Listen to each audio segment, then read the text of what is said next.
கட்ட மாப்பியா, அந்த மாப்பியா, இந்த மாப்பியாவை நம்ம பார்த்தோம்.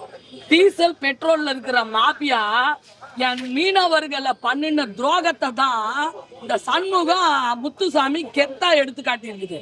4 நாள் டீசல் இல்லைன்னா வண்டி எடுத்துக்கு நம்ம எங்கேயாவது ஒரு இடம் போக முடியுமா? 40 ரூபா அரிசி 60 ரூபாய் ஆயிரும்.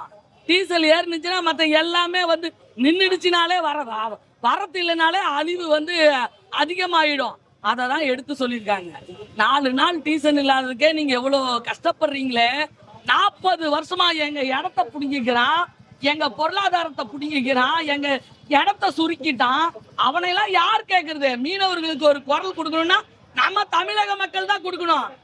மீனை மட்டும் திங்கிறோம்ல, மீனவர்களுக்கு யார் குரல் கொடுப்பா? சுகந்தி அக்கா நான் கொடுக்குறேன்டா, நான் கொடுக்குறேன் அப்படின்ற மாதிரி ஹரிஷ் கல்யாணி வந்து செம்மையா பின்னி பெடல் எடுத்திருக்காங்க.